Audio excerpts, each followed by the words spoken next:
Bismillahirrahmanirrahim. Assalamualaikum warahmatullahi wabarakatuh. Oke anak-anak, selamat pagi semuanya. Apa kabar anak-anak di rumah? Semoga anak-anak ustazah dan keadaan sehat walafiat ya anak-anak ya. Nah anak-anak ya, hari ini ketemu lagi dengan pembelajaran tematik dengan ustazah ya. Sebelum kita mulai pembelajaran pada hari ini, let's say basmalah. Bismillahirrahmanirrahim. Hari ini kita masuk ke pembelajaran keempat. Ya, pada pembelajaran keempat ya, anak-anak akan mempelajari tentang tari saman dan suku bangsa lagi. Nah, anak-anak ya, untuk tari saman sebenarnya sudah kita pelajari pada subtema 2 ya, atau pembelajaran kedua. Kita kupas lagi sedikit ya.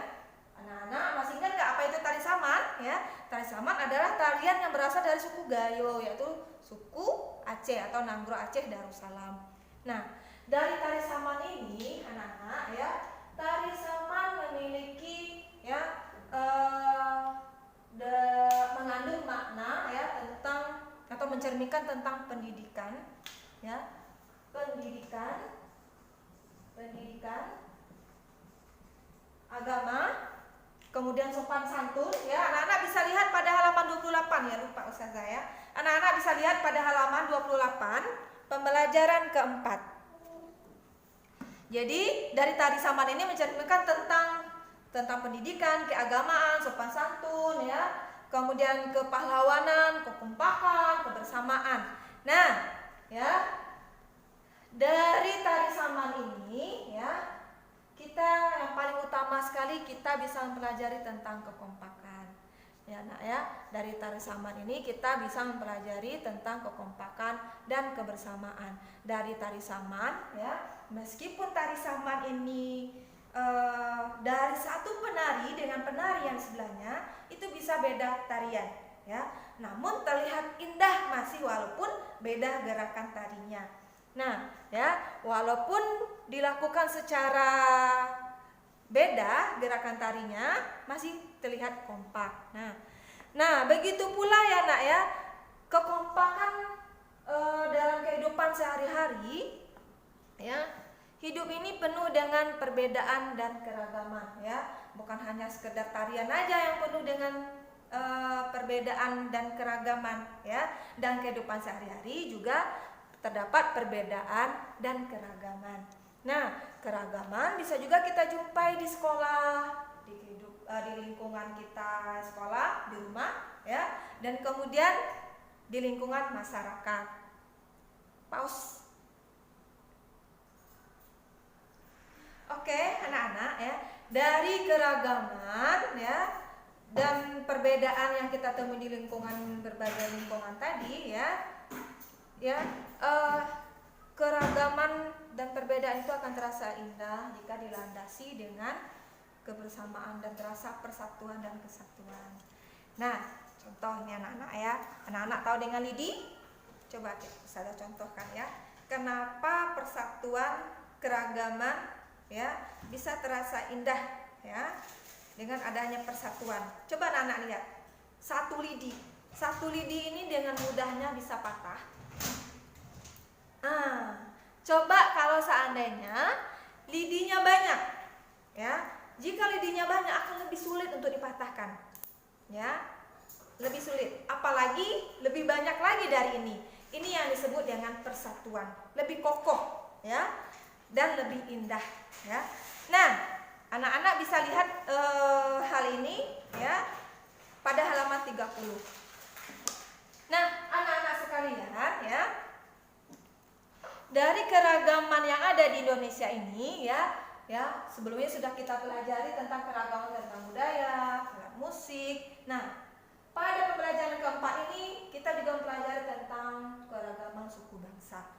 Keragaman suku bangsa. Nah, untuk mengetahui keragaman suku bangsa Indonesia yang kita miliki di Indonesia ini, sebelumnya anak-anak ustazah ajak dulu mempelajari tentang sejarah nenek moyang ya. Dari mana kita mengetahui suku bangsa itu ya? Kita telaah tentang sejarah nenek moyang yang ada di Indonesia ini. Nah, anak-anak sekalian, anak-anak bisa lihat pada halaman 31 materi ini.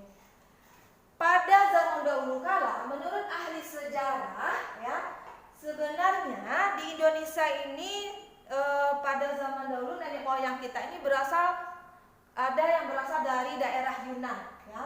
Yunan yaitu Tiongkok Selatan, ya. Yunan adalah negara RRC atau negara Cina.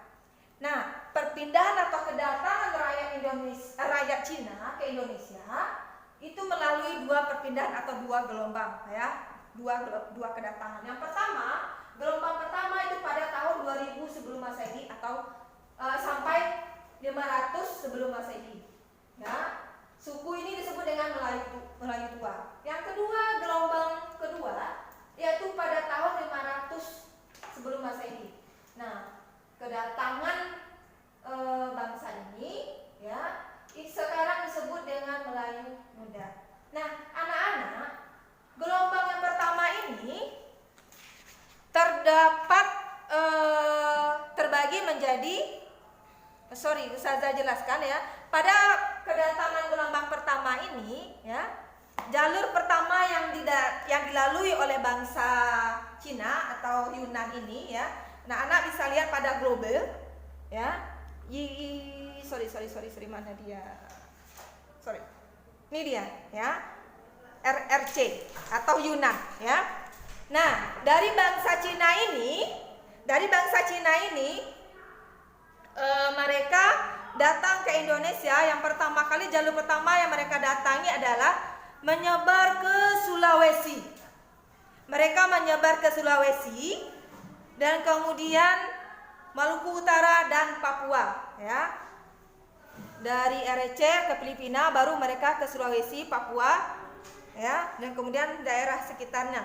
Dan kemudian jalur kedua yang mereka lewati ya, dari RRC ini mereka menyeberangi lautan ya, masuk ke daerah Sumatera, kemudian Jawa, Nusa Tenggara dan pulau-pulau yang lainnya di sekitar sini ya.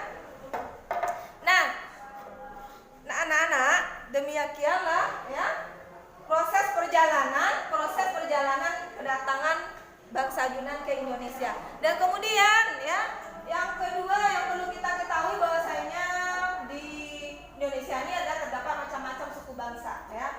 Yang pertama, ada yang disebut dengan suku bangsa Negrito. Apa itu suku bangsa Negrito? Suku bangsa Negrito adalah ya, suku bangsa yang pertama kali, yang paling awal di Kepulauan Melayu ya, yaitu yang terdapat di Afrika Tengah. Bangsa ini berkulit hitam. Yang kedua, suku bangsa Wedoin. Suku bangsa Wedoin ini ada di daerah Jambi ya nak ya, yang disebut dengan suku Kubu. Ya. Dan kemudian yang ketiga suku bangsa Melayu. Suku bangsa Melayu ini terbagi menjadi dua, suku Melayu Tua dan suku Melayu Muda. Suku Melayu Tua ini ya nak ya, yaitu suku Dayak, suku Toraja, suku Batak. Ini disebut dengan suku Melayu Tua. Dan kemudian suku Melayu Muda. Suku Melayu Muda ini yaitu daerah Jawa, ya, suku Jawa, suku Minangkabau dan suku Bali. Tiga suku ini disebut dengan suku Melayu Muda. Nah, anak-anak, kita lanjut ke penyebab keragaman suku bangsa yang ada di Nusantara ini. Yang pertama adalah ya, penyebab pertama adalah perbedaan ras. Kemudian perbedaan lingkungan geografis. Yang ketiga perbedaan latar belakang sejarah. Dan yang keempat perbedaan agama atau kepercayaan. Ya. Dan kemudian yang terakhir, anak-anak ya, dari materi ini ya, dari keragaman suku bangsa ini ya, yang patut anak-anak ketahui juga, kita harus mengetahui bagaimana menghargai keragaman suku bangsa kita ini. Bagaimana caranya? Yang pertama, kita patut harus menerima suku bangsa lain dalam pergaulan kita sehari-hari ya. Kita bisa bersosialisasi ya, maksud saya. Dan kemudian yang kedua, tidak boleh nak kita menjelek-jelekkan atau merendahkan suku bangsa lain. Nah, anak-anak sekalian ya, demikian pembelajaran materi pada hari ini, pembelajaran keempat.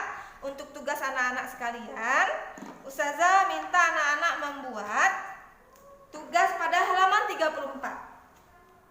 hari halaman 34. Oke, I think that's all. Say alhamdulillah. Ya, alhamdulillahirabbil alamin. Assalamualaikum warahmatullahi wabarakatuh.